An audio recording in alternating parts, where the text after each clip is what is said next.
This is the introductory video for an extended series on the development of political parties in Latin America. In the videos that follow, we shall trace Latin American parties through the different eras of history from independence to the present, paying special attention to questions such as why political parties form, how they organize themselves on the ground, the circumstances under which parties are able to incorporate new social groups into their ranks, and why many formerly successful parties eventually collapse. This series will proceed in a semi-chronological order. Instead of presenting a strict chronology of events, the following videos will be organized by topic and theme so that we can get a well-rounded understanding of party politics during the different eras of Latin American history without getting lost in the weeds of year-to-year developments. The region is far too large for me to cover every party in every country at every point in time, but I am going to illustrate each of these topics with examples and case studies drawn from a variety of different countries in Latin America. Some countries are going to receive more coverage than others, but every country in the region is going to work its way into our story in one way or another. Our story will begin with the political conflicts that arise in the aftermath of the Wars of Independence. We will watch as disagreements over matters of religion and the nature of state authority lead Latin American elites to join together with like-minded politicians, landowners, businessmen, and military officers into the first generation of Latin American political parties. By the 1850s, most countries in Latin America have developed two-party systems, which usually contain one liberal party and one conservative party.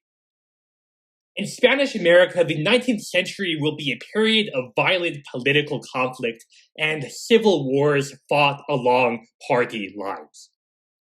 Latin American elections during the 19th century are notoriously uncompetitive, and they are almost always won by the party that is currently in power. As a result, the most common way that opposition parties come to power during this era is through a partisan revolution where the opposition party violently overthrows the governing party. In most countries, these conflicts will ultimately be won by the liberal parties, and many of the region's conservative parties will be destroyed in the process. However, these conflicts will play out slightly differently from country to country, and as a result, we will see much greater diversity in the size and balance of Latin American party systems by the end of the 19th century. Some countries will end up with a one-party system after the Conservative Party collapses and no new party forms to replace it. Other countries like Chile will see their parties split apart, giving rise to new multi-party systems, while the party systems in countries like Colombia and Uruguay will experience relatively few changes in composition. In countries that still have more than one party, electoral politics becomes increasingly competitive during the first decades of the 20th century, as these countries adopt the secret ballot and other institutional changes that constrain the governing party's ability to interfere in elections. As elections become more important for party competition, some of the old elite parties will work to broaden their bases of support, recruiting middle-class and working-class citizens into their ranks.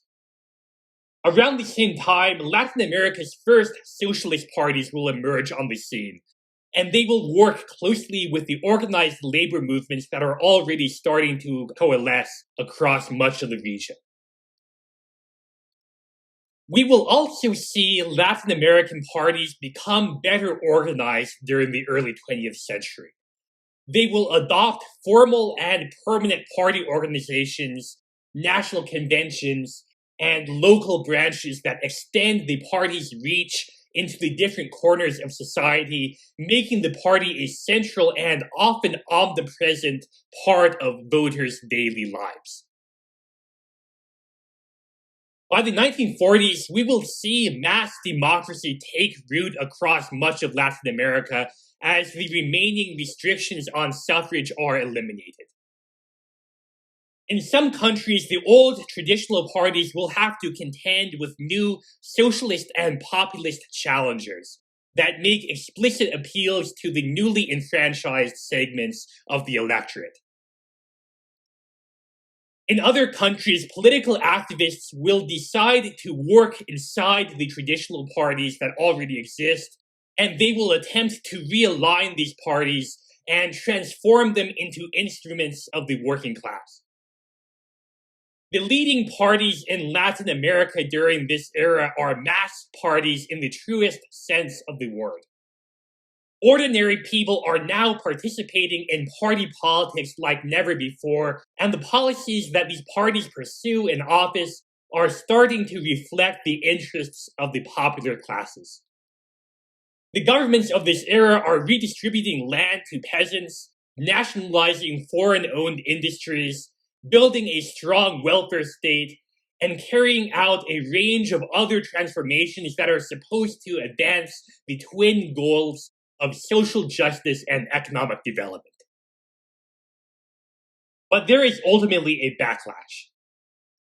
Political parties and leaders who are deemed too dangerous by the traditional elite or by the United States government are removed from power in military coups, while other democracies in the region are murdered by their own political leaders who no longer want to abide by constitutional constraints on their powers. By the mid-1970s, only Costa Rica, Colombia, and Venezuela still have democratic political systems. Most of the rest of the region is now governed by military dictatorships instead.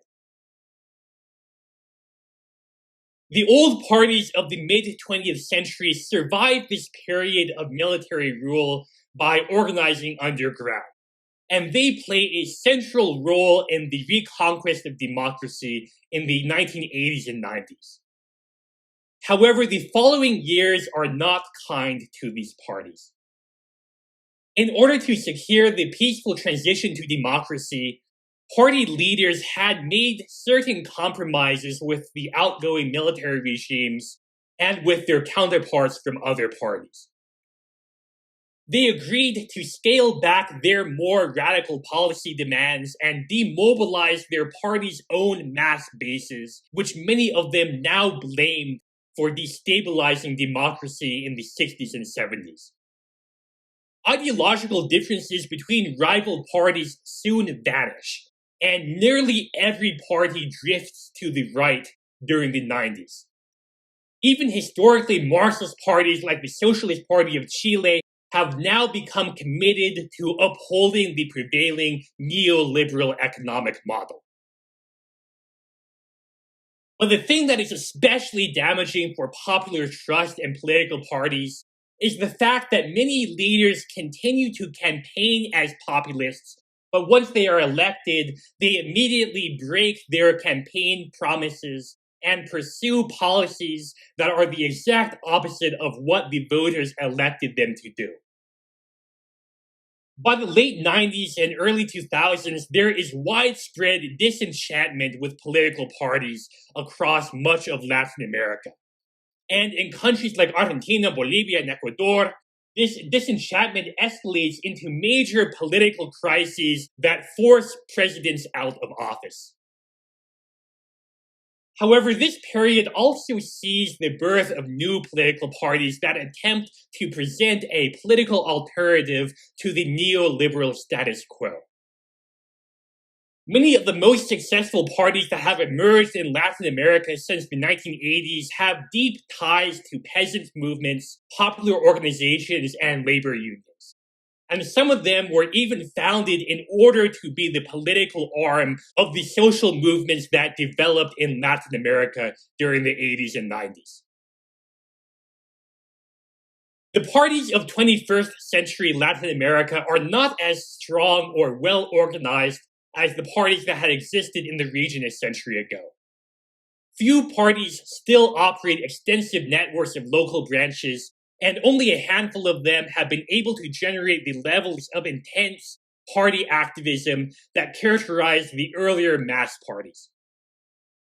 However, the emergence of these new parties does show that these political systems are capable of regeneration and renovation. When an established party fails to live up to its promises, its disenchanted supporters are not stuck with it forever.